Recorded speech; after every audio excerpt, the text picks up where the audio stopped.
va sintiendo bastante. Eso yo por mi parte, pues no les voy a quitar más tiempo, lo voy a dejar acá con el experto, con John, así que le doy el pase a mi amigo John. Muchas gracias, Francisco. Qué gusto saludarlos. Primero, quisiera enviarles un saludo grande. Les saludo desde Bogotá, en Colombia. He tenido la grata oportunidad y el privilegio de participar en esta charla sobre temas de fibra óptica. Me gustaría saber si están viendo mi pantalla en este momento. Sí, estamos ok, yo lo estoy Muy bien. viendo, se ve Muy bien. bien. Como decía Francisco, pues hoy vamos a hablar de algunos temas interesantes. Lo primero, contarles sobre las reglas que vamos a tener en esta charla. Bueno, aquí una foto sonriente de mi casa, porque igual que ustedes estoy todavía en mi casa por temas de pandemia. Les solicitamos pues tener su micrófono en modo silencio. Si hay alguna pregunta que vaya surgiendo mientras vamos desarrollando la charla, la idea es que la desarrollemos al final de la misma, que ustedes o nos manden la pregunta por el chat o pues nos pregunten abiertamente a través del micrófono sin ningún problema. Todos estos aportes van a quedar grabados. De hecho, desde hace tal vez unos segundos empezamos a grabar esta presentación para hacérselas llegar a ustedes posteriormente. Pues seguramente les vamos a dar mucha información y alguno de ustedes querrá verla luego con más calma, ¿vale?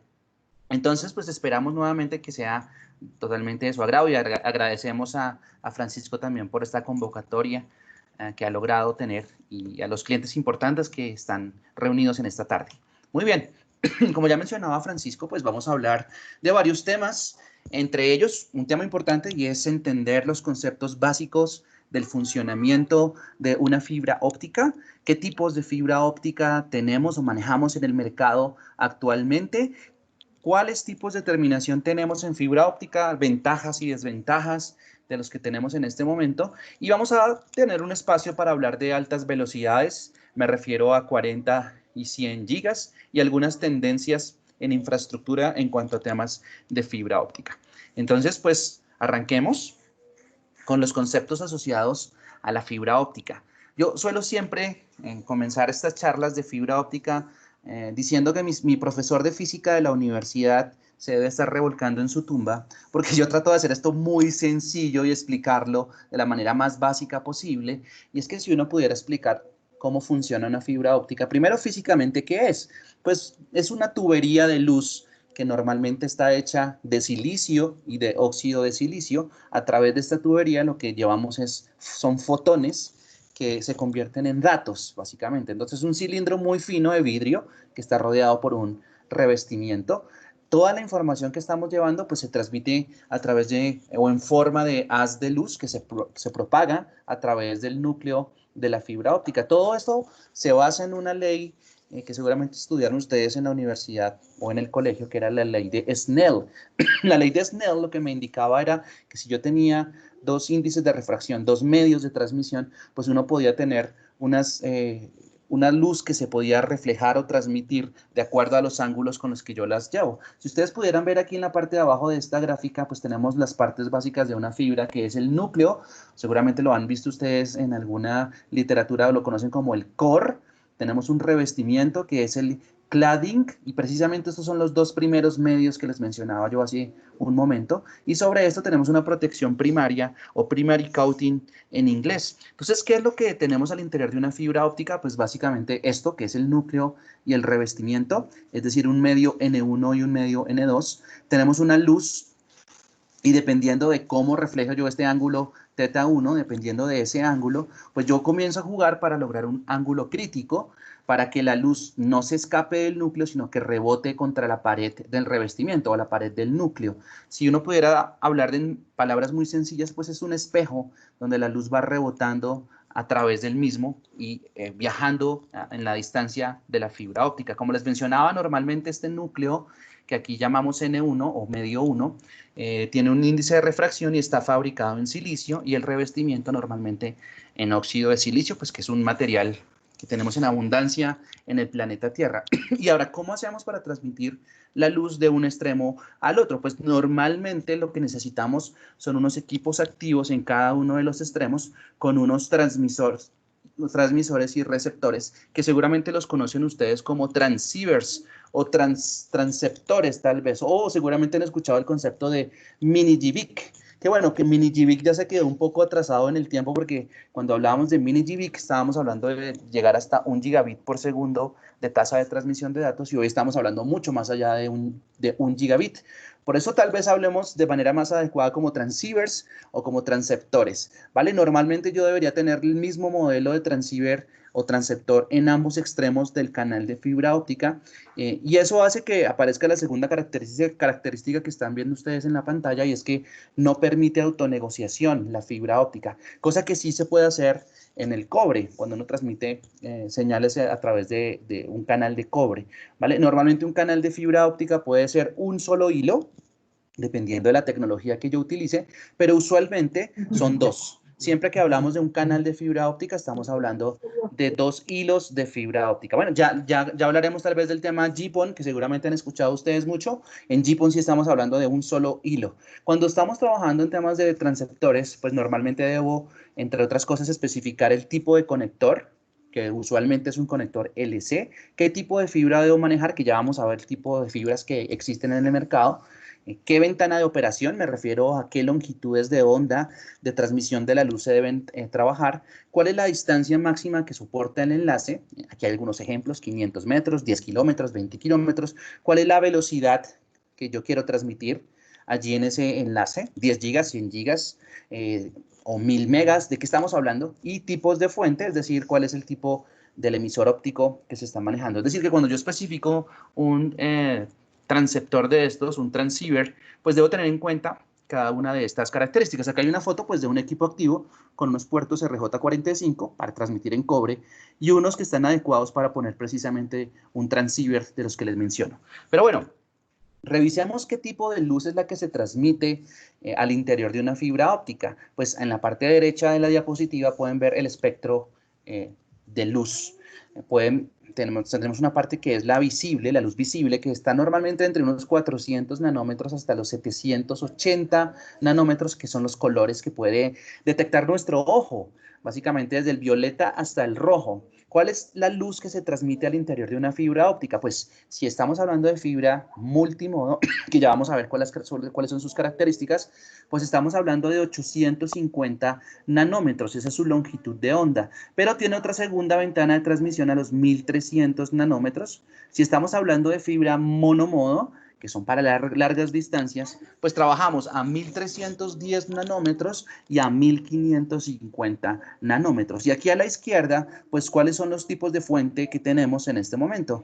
Las primeras que surgieron fueron las que se conocían como de tipo LED, o emisores ópticos de tipo LED, que trabajan a cortas distancias. Luego, cuando se mejoraron un poco las fibras ópticas, aparecieron los tipos Bexel, que lograban mayores distancias de transmisión, y digamos, los más eficientes de todos son los de tipo láser, que me permite llegar hasta kilómetros de transmisión de fibra óptica. Esos son los tipos de fuentes. Ahora, si vemos esto de las ventanas de transmisión, pues podemos ver una gráfica como la que están viendo aquí en este momento. La fibra óptica tiene asociada una atenuación debido pues a las distancias, por supuesto, se pierde energía en esos haces de luz que estoy transmitiendo, pero hay unas menores pérdidas precisamente en la ventana de 850 nanómetros, en la de 1300, 1310 y en la de 1550, que son precisamente las ventanas que estábamos conversando hace un rato, y por eso es que usualmente en esas longitudes de onda o en esos colores de luces que se transmite al interior de una fibra óptica. Hay que tener mucho cuidado cuando uno,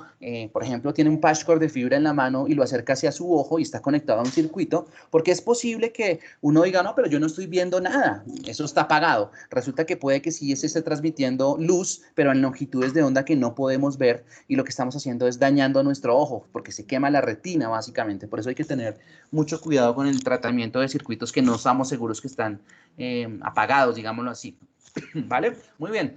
¿Qué ventajas tenemos sobre el cobre? La última charla que tuvimos precisamente en este espacio, estuvimos hablando del cobre y de sus características y de tipos de blindajes, pero si yo escojo hacer un enlace de cableado estructurado con fibra óptica, ¿qué ventaja puedo tener? Bueno, entre otras cosas, por supuesto es que en la fibra óptica es de menor diámetro y de menor peso, usualmente que el cobre, y me refiero para la cantidad de datos que puede llevar, excelente flexibilidad. Aquí hay una cosa importante y es que como yo transmito luz y no electrones, pues es inmune a las interferencias o al ruido electromagnético, del cual sí acusa el cobre bastante, ¿vale? No existe el tema de la diafonía, eso de la inducción entre un cable y otro no existe en el tema de la fibra óptica. Tenemos bajas pérdidas, un gran ancho de banda, por supuesto, y a diferencia del cobre, aquí tenemos una estabilidad frente a variaciones de temperatura. Como no conducimos electricidad, pues digamos que no hay riesgos en casos de incendios. Claro, en el tema de los cables de cobre, pues son bajas corrientes, pero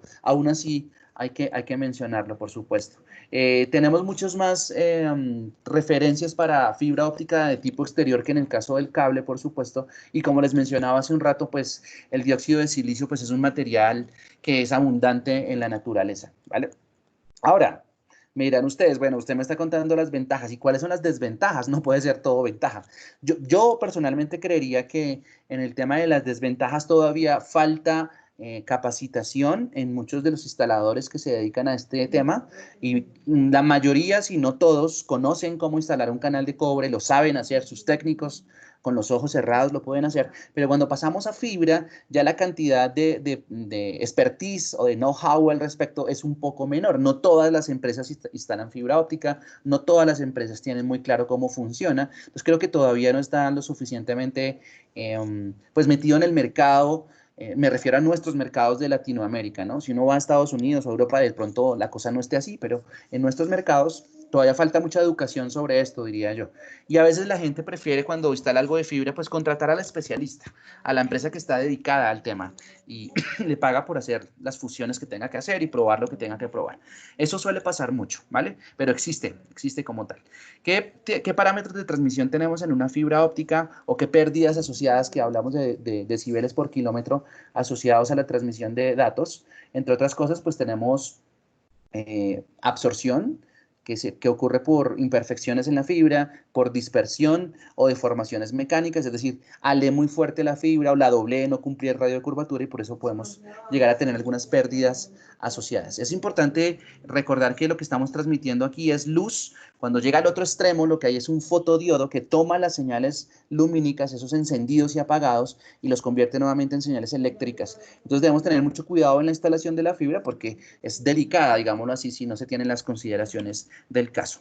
Que aquí hay un tema importante y se conoce como dispersión modal. ¿Y qué es la dispersión modal? Pues aquí les estoy mostrando yo un pulso. Esto es un pulso de encendí la luz, la apagué, encendí la luz. Eso es lo que yo envío al otro extremo de la fibra óptica. Como saben, tenemos un núcleo y al interior del mismo pues van viajando los fotones. No todos los fotones toman el mismo camino. Algunos viajan de manera recta al interior del núcleo, otros van rebotando contra las paredes del revestimiento, como ya lo estuvimos viendo, y eso hace que los que rebotan se demoren un poquito más en llegar al otro extremo. Ese poquito más de tiempo en llegar hace que en el extremo final de la conexión yo no vea un pulso como el que envié, sino vea una cosa como la que estamos viendo en la pantalla, y a eso se le conoce como dispersión modal. ¿Qué problemas puedo tener yo si la dispersión modal es muy grande? Pues problemas como los siguientes. Yo envío un pulso de 101, que es información.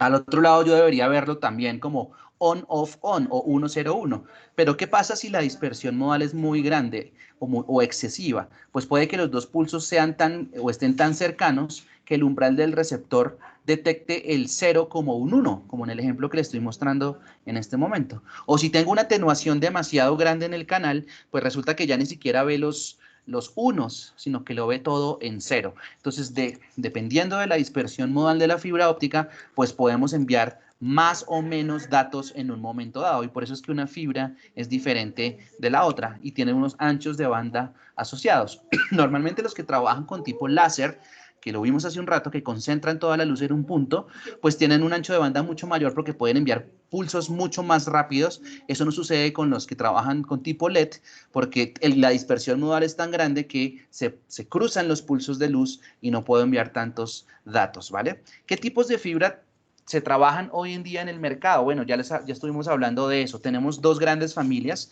Una se conoce como multimodo, la otra como monomodo.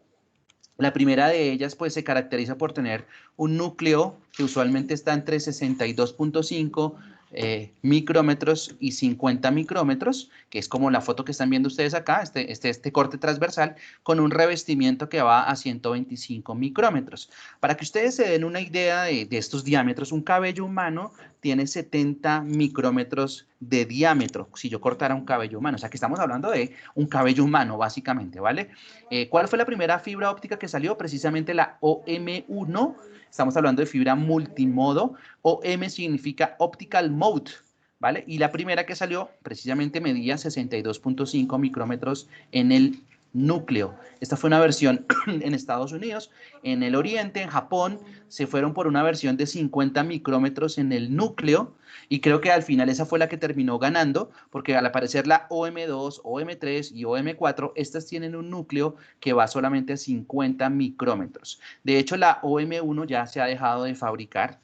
Digamos, nosotros la hacemos todavía, pero es poco utilizada en el mercado. Trabajan con fuentes de luz de tipo LED y Bexel, lo vimos hace un ratito, y las distancias para las que están diseñadas usualmente va para hasta 900 metros o 1 kilómetro usualmente. Entonces, ¿dónde trabajamos con fibra multimodo? Normalmente en backbones de edificios, para conectar dos edificios entre sí, inclusive para la fibra óptica de un campus, si es que la distancia no va mucho más allá de la que les estoy mencionando como tal. En cualquiera de los casos, OM1, OM2, OM3 o M4, el revestimiento es de 125 micrómetros. Entonces, en una fibra multimodo, como indica su nombre, precisamente van muchos haces de luz viajando al interior del núcleo como tal, ¿vale? Aquí tenemos una foto un poco resumen de lo que es la fibra multimodo. Les mencionaba yo que iba desde OM1 hasta OM4. Estos colores se deben a los colores que me menciona la norma. Usualmente la OM1 y OM2 es de color naranja, la OM3 es aqua, la OM4 en la norma americana es aqua, en la norma ISO-IEC es de color violeta, ¿vale? Distancias de transmisión de estas fibras. Depende de lo que usted quiera transmitir. Si usted quiere, por ejemplo, llevar 10 gigabits por segundo, que es lo que lleva un cable de categoría 6A, pues la fibra OM1 me lleva hasta 33 metros únicamente.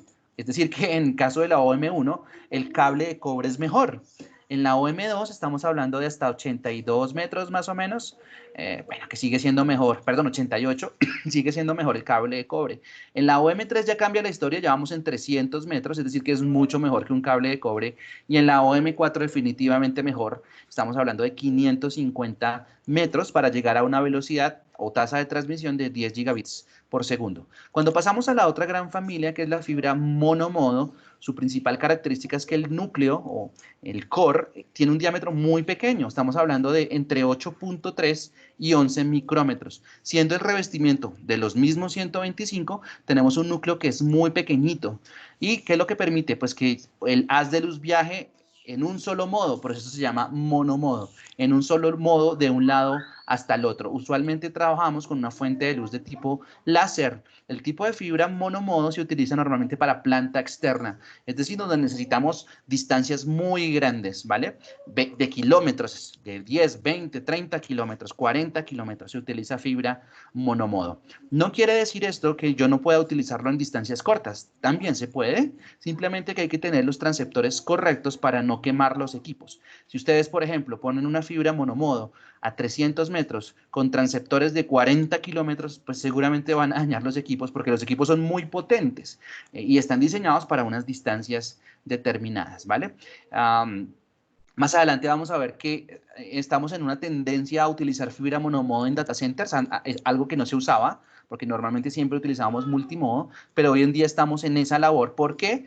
Porque si yo comparo los precios de la fibra multimodo y monomodo, precios del cable, usualmente la monomodo es más barata, pero los equipos activos, los transceptores y los switch que hacen que fluyan los datos, usualmente son más costosos en la fibra monomodo. Aquí tenemos una tabla que pues, nos muestra algunas distancias dependiendo de lo que yo quiera transmitir, ¿no? Entonces, aquí está el ejemplo que vimos hace un rato, ¿no? Para 10 gigabits, ¿qué tanta distancia puede llegar en OM1, en OM2, en OM3, en OM4 o en fibra monomodo? Por supuesto, estas distancias dependen del transceptor o del transceiver del que hemos estado hablando hace un ratito, ¿vale? Muy bien.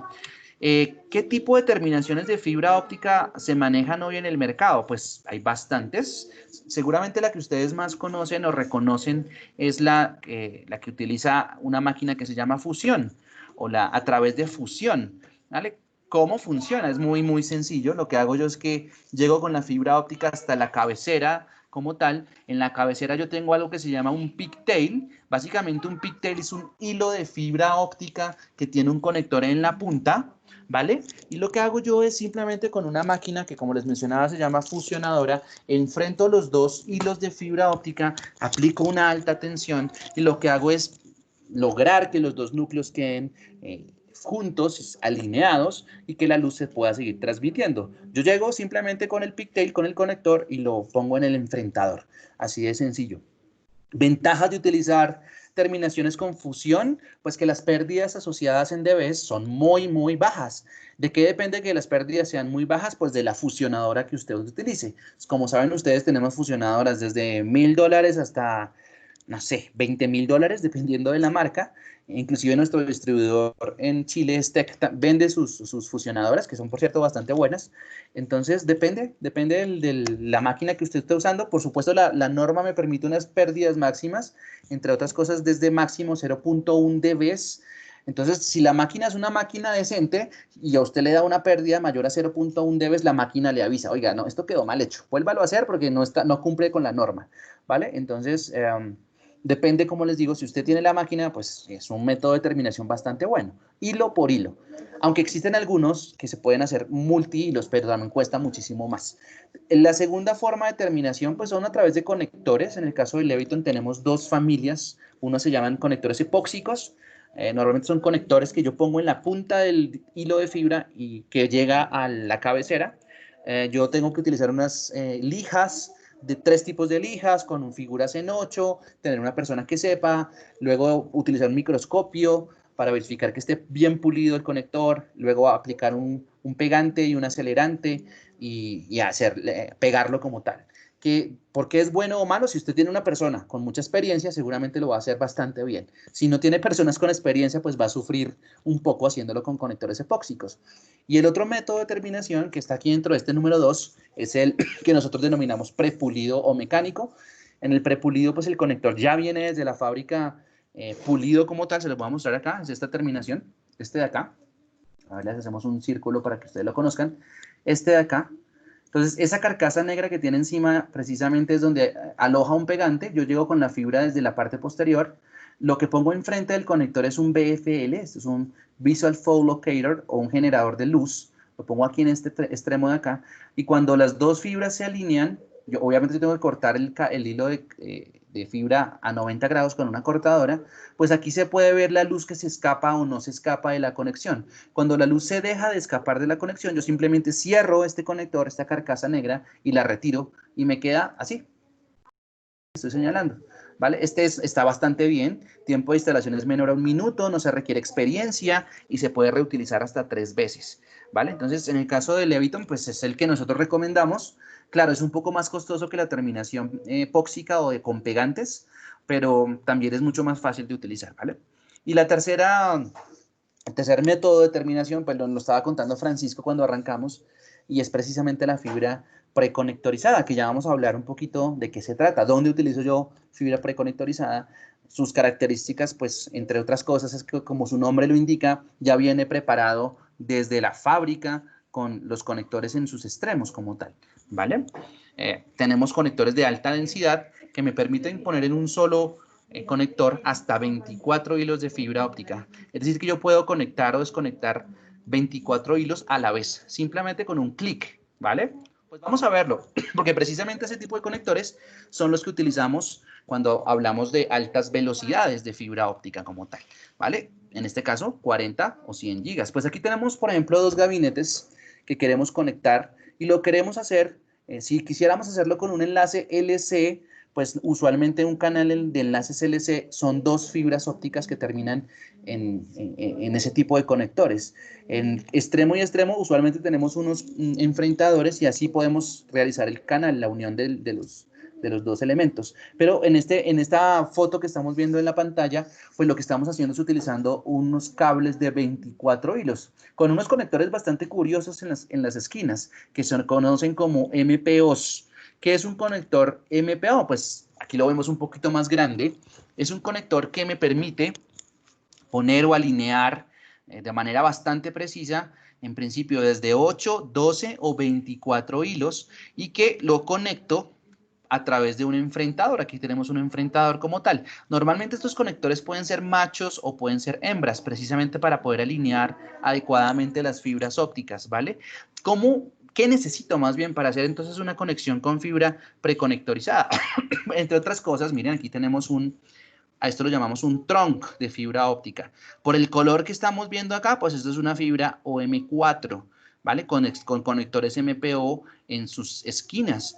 Necesitamos un cassette de fibra óptica. Normalmente el cassette viene con un conector MPO en uno de sus extremos. Internamente Leviton se encarga de hacer las conexiones con estas salidas de tipo LC, ¿vale? Y aquí a la salida, pues lo que hacemos es conectar los patch cord, ¿vale? A veces cuando salimos de un equipo activo no necesitamos un cassette, sino necesitamos algo que se llama un harness o una hidra, que es como esto, que es en un extremo un conector MPO y en el otro extremo conectores, en el ejemplo SC, pero pueden ser LC también, ¿vale? Entonces, ¿qué necesito?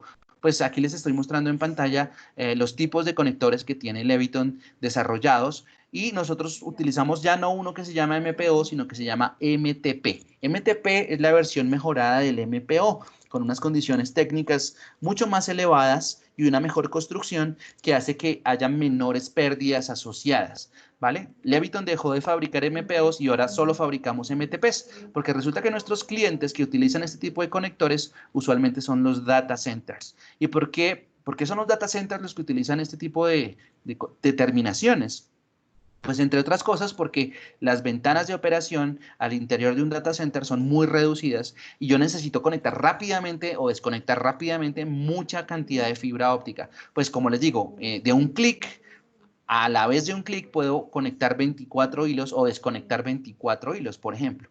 O si ustedes quieren, por ejemplo, hacer un backbone de un edificio, pues es muy fácil simplemente poner dos bandejas de fibra con dos cassettes en cada uno de los extremos, uno en el data center en el primer piso, por ejemplo, y otro en el piso 8, y simplemente tender un cable de fibra, un trunk de fibra óptica y hacer clic en los dos extremos y ya quedaría hecha la conexión como tal. Es bastante rápida. Normalmente esto se pide a la fábrica, es como un traje a la medida. Yo pido qué cantidad de hilos, qué tipo de fibra, las longitudes, por supuesto, y de esa manera se arma para que el fabricante se lo envíe, en este caso al distribuidor, y se los puedan entregar a ustedes directamente. Nosotros tenemos una nomenclatura, si es esta fibra de aquí es OM3, por ejemplo, si es una fibra OM3 de 8 hilos, pues tiene un capuchón de color gris. Si es de 12 hilos es de color aqua, y si es de 24 hilos es de color rojo, ¿vale? Pero ahora será importante entender cómo hago yo para transmitir a altas velocidades con estos conectores. Pues normalmente hemos estado hablando de un canal de fibra óptica como dos fibras. Y usualmente con dos fibras yo puedo llegar hasta 10 gigas sin ningún problema. Aparecen entonces unos protocolos de transmisión, como por ejemplo el 40G base SR4. Lo que me indica esta nomenclatura es que puedo llegar hasta 40 gigas de velocidad con un protocolo SR4. Es decir, que necesito 4 canales para llegar a 40 gigas. En cada canal van 10 gigas, 10, 20, 30 y 40. Es decir, que para un protocolo 40G base SR4 voy a necesitar 8 hilos de transmisión. Por eso es que aquí cabe bastante bien un conector de 8 hilos para llegar hasta 40 gigas. ¿Qué pasa si quisiera yo llegar hasta 100 gigas? Pues el ejemplo es muy similar. El protocolo se llama 100G base SR10, es decir, puedo llegar hasta 100 gigas y necesito 10 canales, es decir, 20 hilos de fibra óptica. Por eso es que un canal de 24 hilos hace bastante sentido con esto, porque utilizo, por cada 2 hilos estoy llevando 10 gigas como tal, ¿vale? Pues aquí vemos cómo se ve un conector de esos cuando se está iluminando con luz que podemos ver, por ejemplo, ¿vale? Esto que les acabo de mostrar se llama óptica paralela, precisamente, y es la utilización de varios hilos de fibra óptica para poder llegar a altas velocidades, a 40 o a 100 gigabits. Cuando Leviton sacó el estándar de 24 fibras en un conector, fuimos los primeros, pues los demás fabricantes como que dijeron, esto no tiene mucho sentido que usted trabaje con 24, pues con 12 es suficiente, pero nos dimos cuenta con los años que teníamos razón, porque para llegar a altas velocidades necesitábamos 20 hilos, por lo menos con este protocolo de transmisión, ¿vale? Entonces aquí tenemos un canal, por ejemplo, de 10 gigas. Y les quiero mostrar cómo hacer la migración desde 10 gigas hasta 100 gigas. Y es que seguramente ustedes se han encontrado clientes que le dicen, venga, yo voy a instalar este canal de fibra óptica y quiero que transmita a 10 gigas porque es lo que yo tengo hoy en mis equipos activos, pero quiero que yo pueda hacer migraciones a 40 y 100 gigas en el futuro.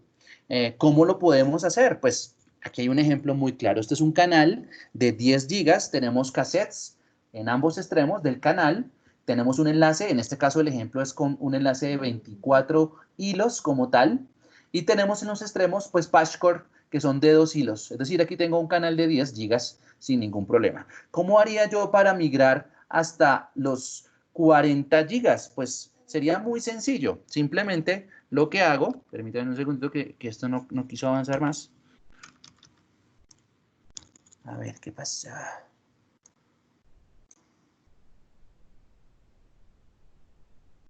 Espérenme un momentito porque cuando uno está encarnizado explicando, se daña la presentación. Muy bien.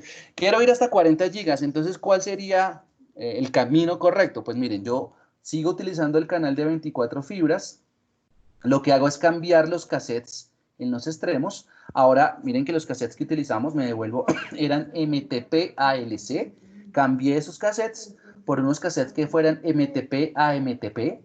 Y en los extremos cambié los patchcord LC de 2 hilos por patchcord, aquí lo llamamos array cord, de 8 hilos. Aquí logré hacer una migración a 40 gigas sin ningún problema. Ese es un camino. El otro, pues, es utilizar placas que también tenemos en MTP, y a este lado utilizamos array harness de 24 hilos a 3 canales de 8. Es decir, aquí tendríamos 3 canales de 40 gigas cada uno. Y la opción de ir a 100 gigas, ¿cuál sería? Pues muy sencillo. Sigo dejando el canal de 24 fibras, lo cambio acá por los cassettes que teníamos al principio por MTP, y al extremo lo que pongo son array cords de 24 hilos.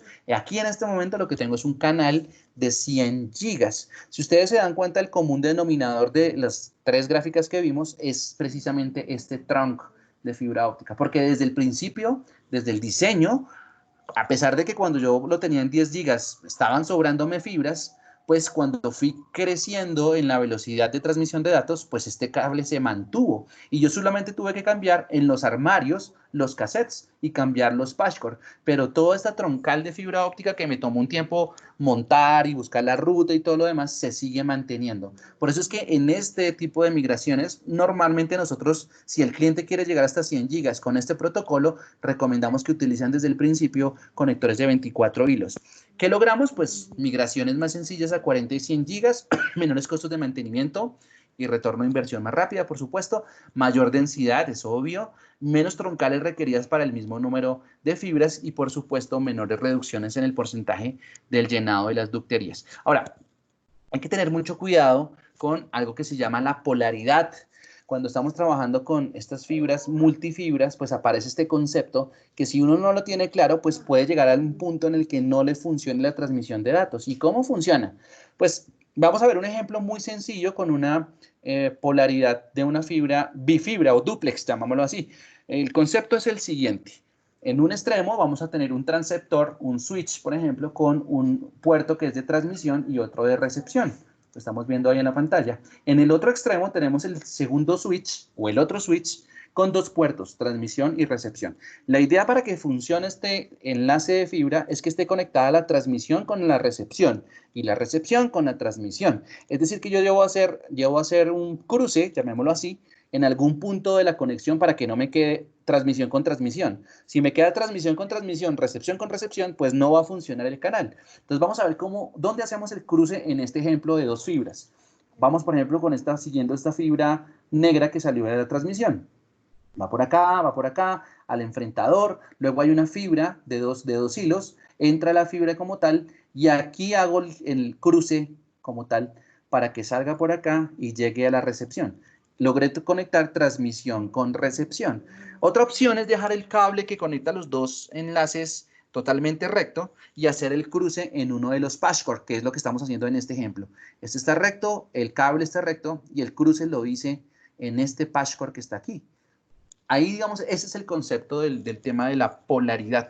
Pero claro, se me complica un poco más la vida cuando estamos hablando de 12 hilos, por ejemplo. ¿Cómo hago para hacer ese cruce en 12 hilos? Pues tenemos en este momento disponible en el mercado 4 polaridades o 4 métodos para hacer esos cruces. Vamos a ver uno por uno, les voy a ir explicando cómo se trabaja. El primero de ellos lo llamamos método A o polaridad A. Lo que están viendo ustedes en la pantalla pues son dos cassettes que estamos conectando pues, en dos extremos diferentes. Esto que estoy pintando aquí con rojo es un cassette que ya sabemos lo que tiene adentro.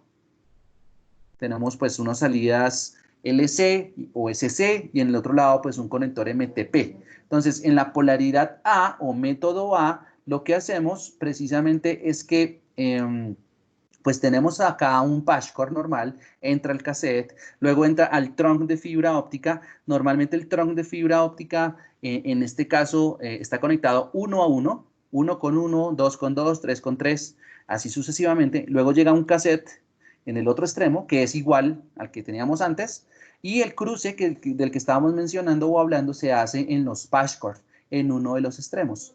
A eso se le conoce como método A.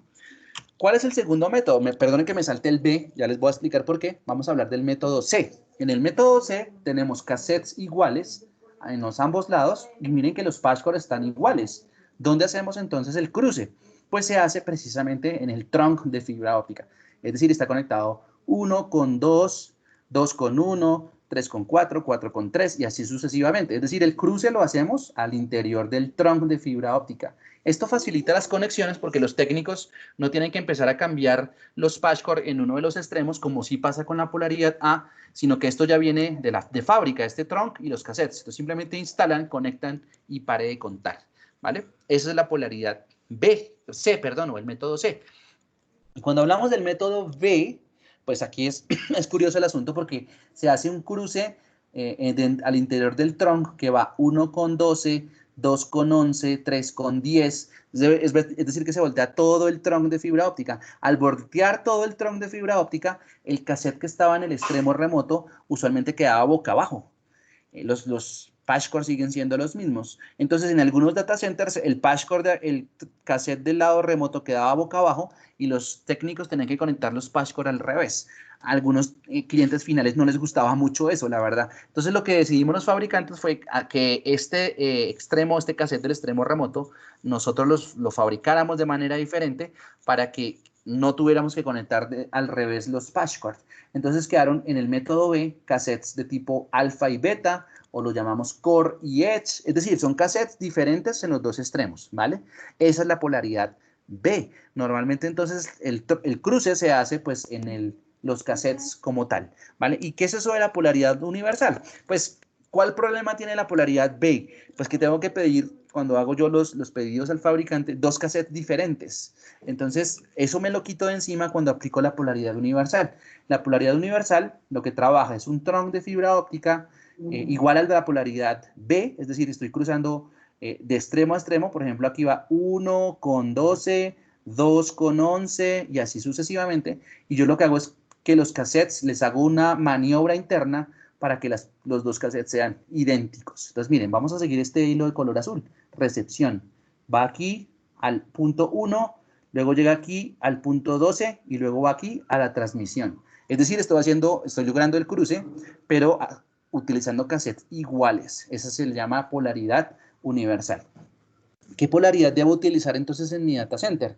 La respuesta, la primera es que todo el enlace debe ser de la misma polaridad. Si yo pongo cassettes en polaridad A, trunks en polaridad B y patchcord en polaridad C, pues seguramente no me va a funcionar. Todo el enlace debe ser acorde y tener el mismo tipo de polaridad. Si yo quiero hacer migraciones a altas velocidades, la recomendación del fabricante es utilizar la polaridad V. Esa es la que me permite hacer migraciones a altas velocidades como tal. En el caso de Leviton, pues ya tenemos las 4 polaridades disponibles. La más nueva para nosotros es la polaridad universal y lo tenemos disponibles en todos nuestros nuestro portafolio.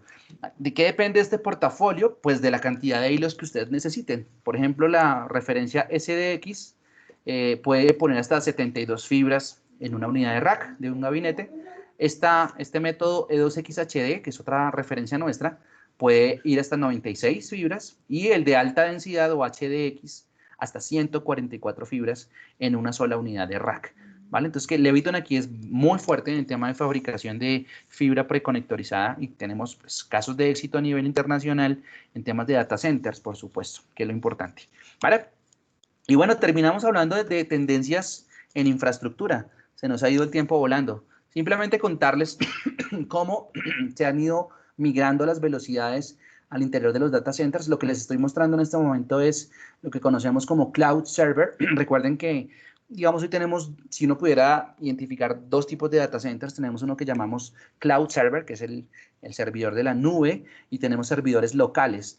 En el caso del servidor de la nube, pues para el año en el que estamos, predomina todavía las velocidades pues de 10 gigas aún, pero ya se ven claramente velocidades de 25, 40 gigas pues creciendo como tal. Si uno se va al tema de las velocidades en un servidor local, pues son similares, siendo aún mucho más fuerte el tema de 10 gigas que en el caso del cloud como tal. Importante también decir que en el tema de los servidores de tipo cloud, poco a poco han ido creciendo y se estima, hoy en día estamos como en mitad y mitad, ¿no? Porque cada vez más empresas están subiendo sus datos o sus capacidades de data centers, o están contratando a terceros para que lleven estas labores como tal, ¿vale?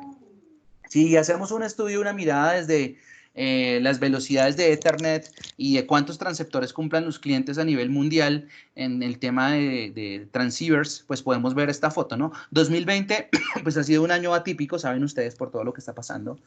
Pero miramos el 2019, pues en 2019 aún aparece mucha compra de transceivers de fibra óptica a menos de 10 gigas. El rey en este momento es 10 gigas como tal, hablando de fibra, de transceptores, pero aparece la línea de los 25, la de los 40 gigas, y hay una línea muy importante que ha ido creciendo en los últimos años, y es la de los 100 gigas. Y por aquí ya se ven los 200 y una lineacita a los 400 gigas, que son velocidades de pues, data centers muy, muy grandes, ¿vale? Pero la velocidad de 100 gigas es cada vez más común en nuestros mercados como tal, ¿vale? Aquí hay una comparación.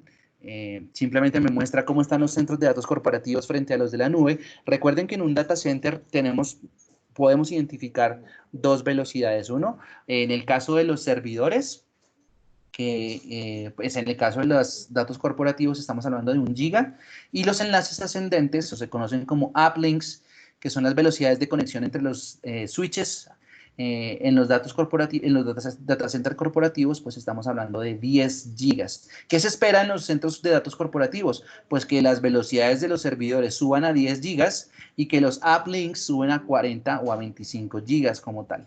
¿Qué pasa con los centros de datos de la nube? Es decir, estos grandes data centers que manejamos, que escuchamos de Apple, de Facebook, de Google, pues normalmente trabajan velocidades de servidor de 10 gigas y los uplinks o enlaces ascendentes de 40 gigas. ¿Qué se espera? Pues velocidades mucho mayores. Por ahí nos contaban que los data centers de Facebook es muy posible que ya estén trabajando a 100 gigas las velocidades de los servidores, y enlaces ascendentes de 400 gigas. Ya están manejando estos grandes data centers. Ahora, en cuanto a las plataformas que se manejan, a los protocolos, tenemos tres grandes familias. Uno son los que maneja la IEEE, que es lo que hemos venido hablando durante toda la charla, pero existe también algo que se conoce como MSA, que son varios fabricantes que se han juntado para sacar sus propios protocolos, o inclusive sistemas propietarios como de empresas tan potentes como las señores de Cisco, por ejemplo, ¿vale? Entonces aquí tenemos algunos cómo se ha ido modificando esas velocidades a través de los años, y cómo estamos trabajando tanto en fibra multimodo como en fibra monomodo. Un cambio radical sucedió cuando ya no transmitíamos solamente 10 gigas en un canal, sino que subimos hasta 25 gigas. Entonces pasamos de un protocolo como los que estábamos viendo a transmitir 25 gigas por un canal, lo que me permitía llegar a 100 gigas con apenas 8 hilos de fibra óptica. Lo que estábamos viendo hace un rato, pues con solo 8 hilos ya puedo llegar hasta 100 gigas, no necesito 20 hilos, como lo habíamos comentado hace un ratito. O tecnologías propietarias como la BIDI, que lo que me permite es transmitir sobre un solo hilo de fibra óptica 20 gigas. Es decir, con 2 hilos de fibra ya puedo llegar hasta los 40 gigas. Esto, por ejemplo, lo trabajan los señores de Cisco con su protocolo para precisamente el tema de ViDi. Interesante. Por supuesto, aquí lo que aprovechamos es la infraestructura como tal.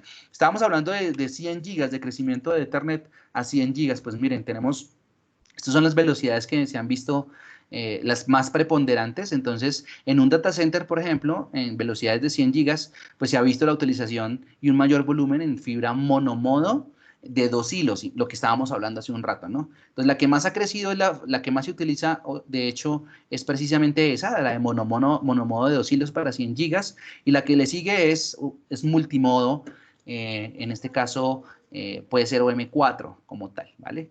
Esos son los principales en el mercado. Y no dejo de mostrarles esta gráfica que también me parece muy interesante de cómo el tema de 40 gigas ha crecido o creció, luego parece que está descendiendo según las fuentes que tenemos y ha tomado mucha más fuerza los 100 gigas e inclusive los 400, pues para data centers de altísimas velocidades, ¿vale? Si uno pudiera ver un cuadro resumiendo todo esto que hemos hablado desde cómo funciona una fibra óptica hasta llegar a altas velocidades, pues yo les podría resumir lo siguiente. ¿Cómo hago para transmitir a 10 gigas o con qué conector lo hago? Pues ya lo conocemos. Un conector LC duplex. En este caso, un canal de 10 gigas. ¿Cómo hacemos para transmitir 40 gigas? Pues necesitamos un conector MTP de 8 hilos con ese mismo protocolo. ¿Cómo hacemos para llegar hasta los 100 gigas? Esto lo vimos hace un rato.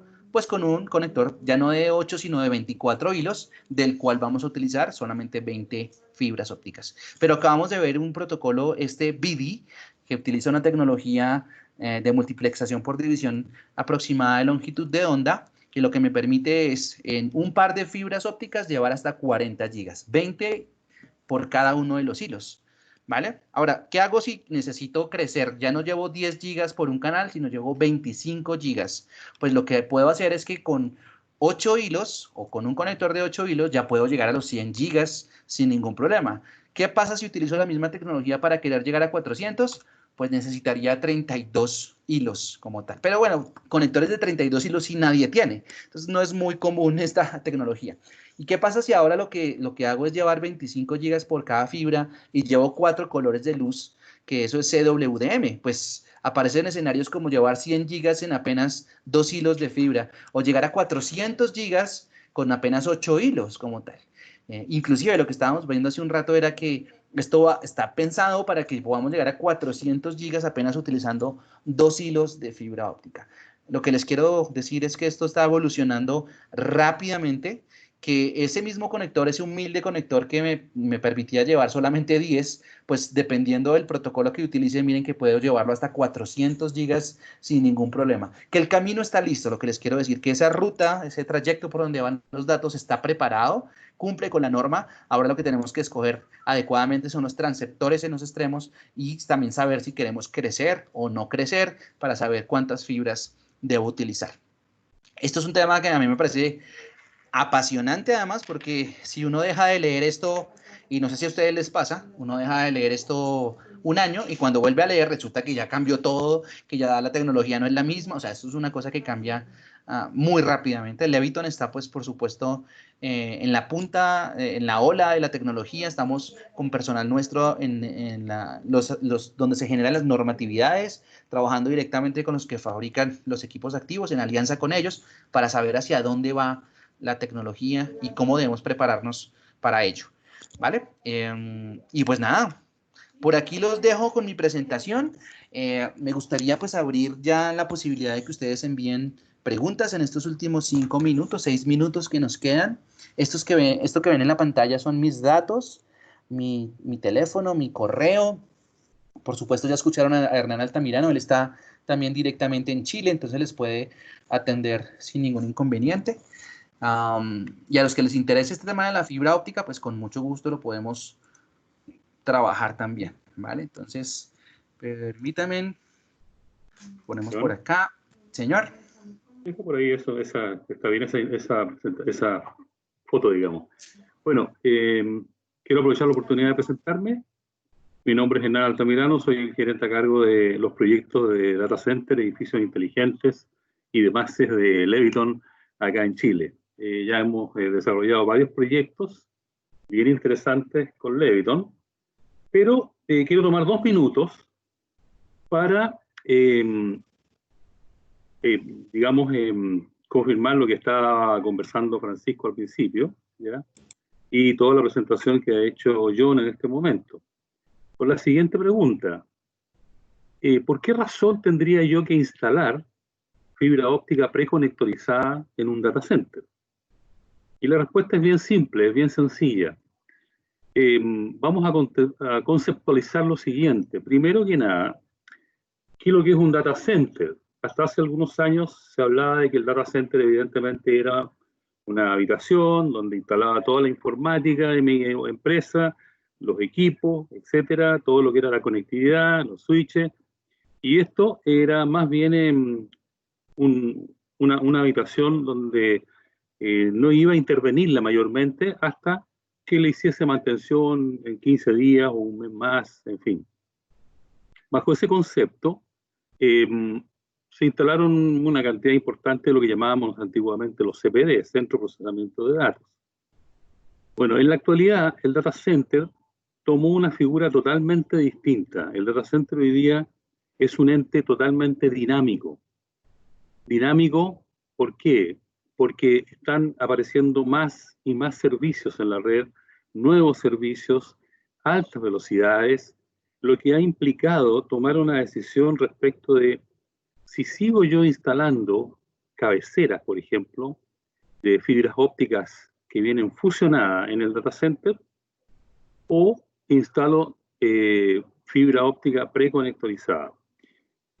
Con esta dinámica de altas velocidades y de muchas pruebas que se realizan hoy día al interior de los data centers, para ustedes, digamos, es bien simple decidir de que si yo utilizo una bandeja de fibra que viene fusionada y a los 3 días mi jefe me dice, mira, hay que mover esa bandeja de fibra del rack número 1 al rack número 5 porque viene llegando la nueva máquina HP, IBM, lo que sea, y se va a instalar ahí en ese rack.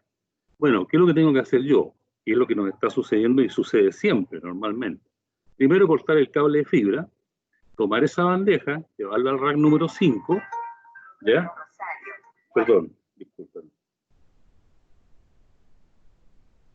Llevar esa bandeja al rack número 5, encontrar al viejito o a la persona que fusiona, traerlo, que instale la bandeja, que fusione y que certifique.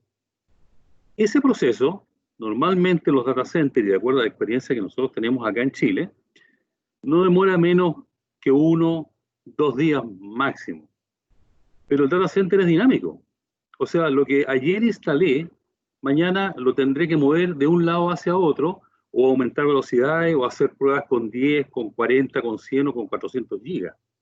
Por lo tanto, ahí entra a jugar un papel importantísimo el tema de las fibras ópticas preconectorizadas, porque tal como dice o decía John hace poco, hoy día utilizamos trunks de fibras MTP que vienen certificados de fábrica y del largo que yo estime conveniente. Dentro de un data center normalmente manejamos largos de 20, 30, máximo 40 metros para llegar al último rack de la habitación, digamos, del data. Pero lo más interesante de todo esto es que si yo tengo que hacer este mismo proceso que hago con la bandeja de fibra, basta con que yo desconecte el conector, valga la redundancia, que está por detrás con la fibra, en un cassette que les mostró John hace poco, lleve el cassette al rack número 5 o 6, me vaya con mi trunk de fibra por detrás, conecte el cassette y dejo todo funcionando en un tiempo de no más allá de, pongámosle, máximo 10 minutos. Por lo tanto, los servicios que se están trabajando, que se están ofreciendo dentro del data center hoy día, que son tremendamente consumidores de tiempo, de recursos, de velocidades, evidentemente bajan muchísimo al utilizar los tiempos de conexión de un trunk de fibra óptica preconectorizada. Yo diría que esa es hoy día la razón principal por la cual se está utilizando fuertemente y cada día con más fuerza el trunk de fibras preconectorizadas, tal como lo tenemos en Leviton, de alta velocidad, de alto rendimiento en el data center. No sé si tienen alguna duda, alguna consulta, alguna pregunta al respecto, pero eso les quería aportar del lado nuestro. Gracias, Hernán, muy amable. No sé si alguien tenga alguna inquietud. Por acá, sí, Señor. por acá Esteban Alvarado, de Hola, Esteban. de ProRed Zona Norte.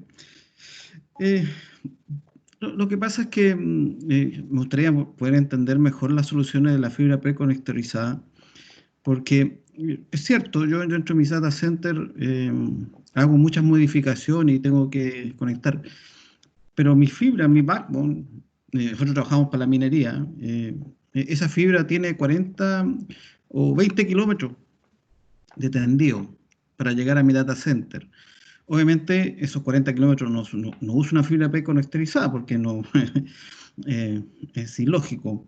Pero ¿cómo yo hago la solución de mi cabecera de fibra que viene del exterior? Entiendo que de ahí yo debiera salir con una fibra preconectorizada hacia mi rack. Entonces, ¿cómo es la solución en ese caso?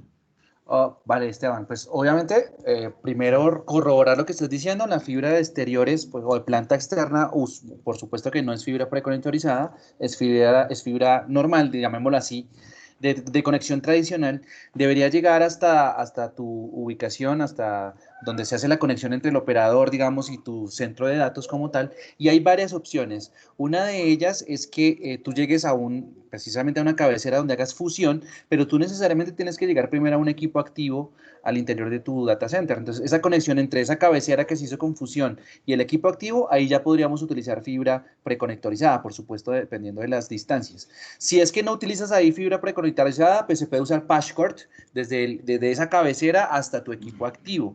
Y luego desde el equipo activo, pues ya pones un backbone de fibra óptica normalmente hasta los switches de borde. En esa conexión entre tu equipo activo principal o el de core y los switches de borde, ahí precisamente se puede utilizar la fibra preconectorizada. Ahí, en ese momento, ¿vale? Ahí, en ese instante donde yo podría usarlo y hacer esa transformación, si se pudiera decir, entre la fibra que viene de afuera y la que yo tengo al interior de mi instalación.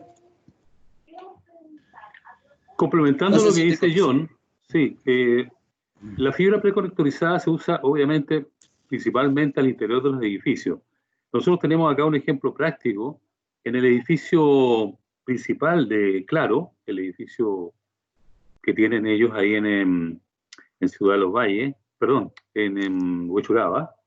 En el edificio ese nosotros hemos realizado backbones de fibra preconectorizada desde el último piso hasta los data centers que están ubicados en el subterráneo. Por lo tanto, se puede utilizar esa fibra como backbone, pero dentro del edificio. Y tal como dice John, se llega con la fibra externa a una bandeja y de la bandeja, de ahí se hace la conectividad hacia adentro con fibra preconectorizada. No sé si te contestamos, Esteban. Sí, no, sí, me contestaste. Las soluciones de estos conectores o estos conversores de medio de un filamento no alcanzan grandes velocidades, pero eso también ustedes tienen soluciones para eso. Cuando yo tengo escasez de fibra ya instalada, tengo que optimizar mi servicio. ¿Ustedes también tienen soluciones de ese tipo? ¿Te refieres a fibra para optimizar la fibra como tal o a qué te refieres como tal? Lo que pasa es que hay muchas veces que uno llega con los extremos de fibra y instalé 24 filamentos y tengo muchos servicios dentro de mi faena. Tengo no ocupo los equipos de comunicaciones, sino utilizo las fibras como medio de solución. Por ejemplo, uso fibras para CCTV, fibras para redes de control, fibras para... Y en un momento dado me encuentro que no tengo disponibilidad de fibra. Entonces, y como cada una de estas soluciones ocupa 2 filamentos, tomamos decisiones como colocar conversores de medio, los famosos WDM, o sea, que ocupan un solo filamento.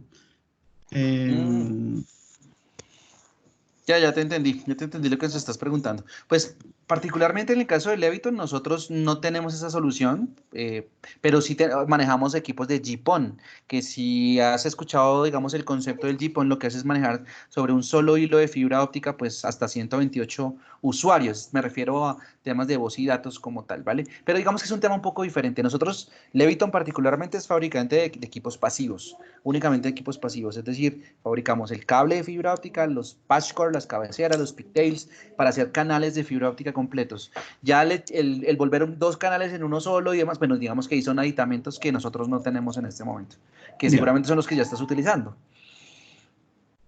Ok, ¿Vale? vale. Igual, Esteban, si te podemos ayudar técnicamente con algún tema que estés trabajando, pues cuenta con nosotros también. Detrás de nosotros, de Hernán y mío, están pues nuestros ingenieros que están directamente en Estados Unidos, que seguramente nos pueden dar alguna ayuda técnica para solucionar inconvenientes. Entonces, con toda la confianza nos puedes escribir y vemos cómo te podemos colaborar. Ok, ¿Vale? Gracias, vale. Esteban. Gracias. A ver, por aquí alguien escribió, creo. Bueno, mentiras. Hernán escribió su correo electrónico ahí en el chat por si alguien tiene alguna inquietud. ¿Vale? Correcto. Yo terminaría la charla simplemente. Seguramente muchos clientes, aquí en esta sala deben haber clientes finales y deben haber instaladores. Cuando alguien quiere instalar una fibra óptica, pues hay que tener muy claro lo que estábamos mencionando hace un rato, ¿no? El qué quiero transmitir, es decir, que hasta qué velocidades quiero llegar, cuántos canales necesito, cuál va a ser la ruta de transmisión, porque es importante saber si necesito fibra armada o fibra aérea o fibra de enterramiento directo, etcétera. Es importante saberlo. Y cuáles son las distancias. Con esas preguntas o con la respuesta a esas preguntas ya se puede escoger qué tipo de fibra debería yo seleccionar. Si es multimodo, si es monomodo, si es de 6 hilos, si es de 12 hilos, si es de 24 hilos, si es armada, si es dieléctrica, si es loose tube, si es tie buffer, dependiendo del tipo de fabricación. Entonces, muchas veces se llama al distribuidor y se le piden 200 metros de fibra, pero no se da más información. Entonces es importante recopilar esa información y con eso seguramente nosotros y nuestro distribuidor vamos a poder colaborarles con la mejor solución para lo que ustedes estén trabajando. ¿Vale? Les agradecemos inmensamente por su tiempo. Si no hay más preguntas, pues no sé, Francisco, si quieres agregar algo más. Algo aquí me escuchan. Bueno, yo les quiero agradecer a todos la participación del webinario. Estuvo como siempre muy interesante. Quiero agradecerle en especial a don Hernán y sobre todo a mi aquí querido amigo John, un capo de las comunicaciones. Muchas gracias. Si quedó alguna duda, me la pueden hacer llegar por correo. Yo les voy a estar mandando la grabación del webinario de hoy y también el de fibra si alguien lo quiere. Perdón, el de cobre que hicimos primero. Y nada más que eso, voy a agradecerle infinitamente este nuevo webinario que hicimos con Leviton, FSRS y este. Un abrazo para todos y seguirse cuidando. Abrazo. Cuídense mucho, por favor. Que estén muy bien. De igual Muchas manera, cuídense gracias, todos. John, A sus órdenes acá. Hernán, muchas gracias también.